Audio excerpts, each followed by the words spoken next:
Predacon Rising is the third season, episode 7 of Transformers Animated, 36 overall, and originally aired April 11th, 2009. In it, the bots are still looking for Wasp, but he gets abducted by the Dinobots. Shenanigans ensue. The episode begins with Wasp driving like he's from Indiana, saying that they won't take him in alive. He's got some real moves this episode. Bumblebee love! Wasp not listen! Sentinel accidentally glomps his boyfriend. Optimus thinks that he should be on Cybertron. But Sentinel wants his bug because he thinks that he might be connected to what happened to Magnus. No bot is innocent, Optimus! You of all bots ought to know that! There's something you want to say to me. I think you know what I mean. J&J find W. They eventually box him in, but the Primes are still yelling at each other for what they should do to him. B tries using his smooth talking on Wasp, revealing about Long Wave, but that doesn't work. There's a weird animation mistake in this episode where every so often Jetfire's irises just turn gray, instead of the white or yellowish white they're supposed to be. And I'll enforce my authority as the Primer Prime! Did you just make that up? No. Well, if there's a minor that's a lesser prime, then the Primer Prime would just be Magnus, right? Marty Eisenberg and Derek J. Wyatt definitely had to have this discussion during Season 1, right? There's no such thing as a Primer Prime! It's a real term. Look it up. During all of that, Wasp slips away, but then he gets abducted by a pterodon. I hate it when that happens.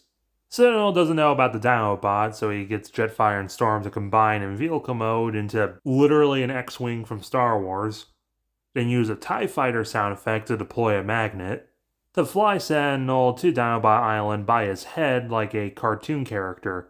Well, he is one, but this is pretty funny. And silly. There's those gray eyes again. Earlier, Wasp was taken to the laboratory. Well, look what the Pteranodon dragged in. I have that effect on bots, don't I, sweetie? So yeah, Black Arachne has still been on the island, and she finds somewhat common grounds with Wasp being rejected by society.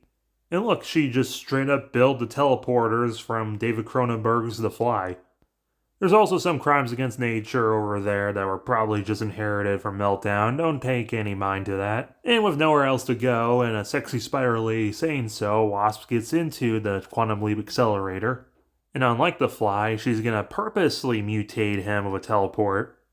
The Dinobots are outside, keeping guard, so the elites come up with a plan of distraction, to have J&J attack them, and Sentinel sneaks in. Also, Jetfire refers to them as prehistoric, so he somehow knows about dinosaurs. And personally, I think they should have just combined the Safeguard and fight Grimlock. They definitely would be the same height. B and Prime literally drove to the island, discussing that B should at least apologize for what he did to Wasp. Sentinel backflips into the lab, and meets someone from his past. A robot? With an organic mode? Ew! Even show a flashback clip from Along Came a Spider, and directly reference the events of the episode. I never forgave Optimus for leaving you behind. It was his idea, you know. And Ultra Magnus, he wouldn't even let us go back to recover your shell! Then I guess no bot is innocent. But the Cronenberg thing is done with mint green blast effects. Wasp is now techno-organic and freaking big. He now has a bit of a monster-y voice and just straight up the mouth from the Predator. He even makes some sounds from the Predator. Sometimes his lower jaw's a mandible, sometimes they cheap out and just have it be normal. Also, he has segmented eyes. And his previous stingers are now in his lower bug mode arms. Sentinel thinks this is an entire abomination and just pokes Black Arachne's helmet off, revealing her true face, which looks like a spider in itself, and yes, she does have 4 eyes, it's not just an animation thing.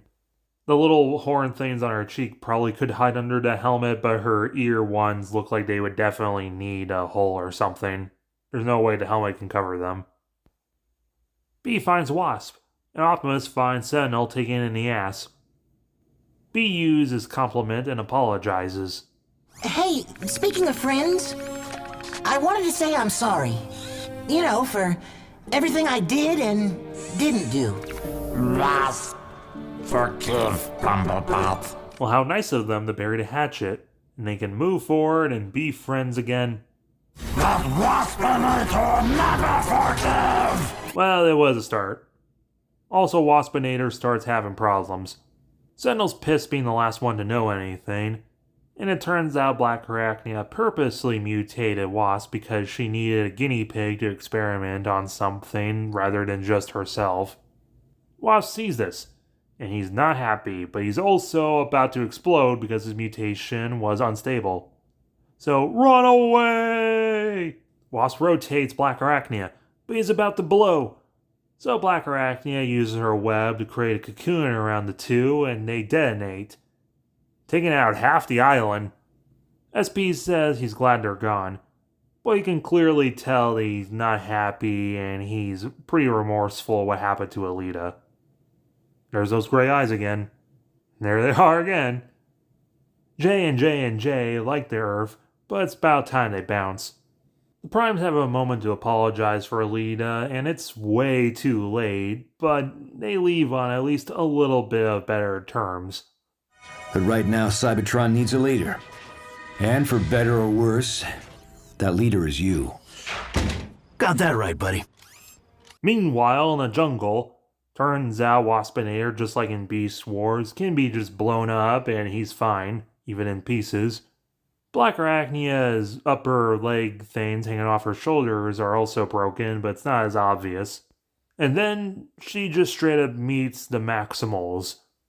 Rhinox, Rat Trap, Optimus Primal, and Cheetor.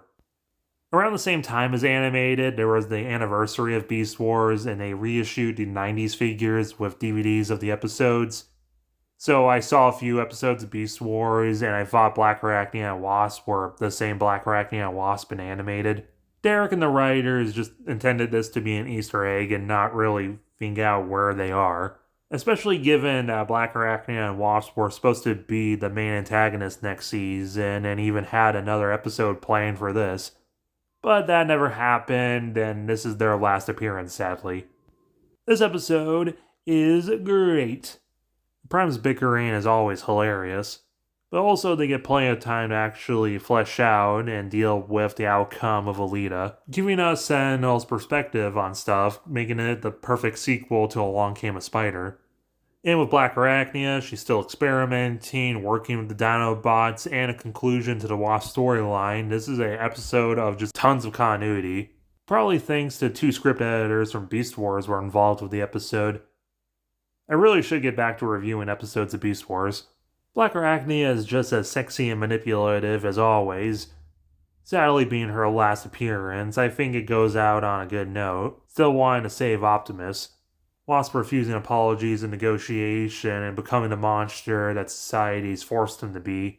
It's pretty great symbolism, but sadly our last appearance of Wasp and only appearance of Waspinator. As a preview to what Derek wanted Season 4 to be, this episode is great. But even without it, it's still pretty dang good. 9 out of 10. Waspinator's design is fantastic. Stepping out of the shell of being a green Bumblebee and being a full Beast Wars reference, he's so skinny and tall like a wasp. It's just so unique. He's got a Decepticon logo, which makes absolutely no sense. Kind of funny, but Waspinator got a toy, even though this is the only episode he appears like this, and he spends most of the show as a green Bumblebee, but that toy was cancelled with Season 4. But let me know your guys' opinions down below, as well as subscribing and hitting the like button.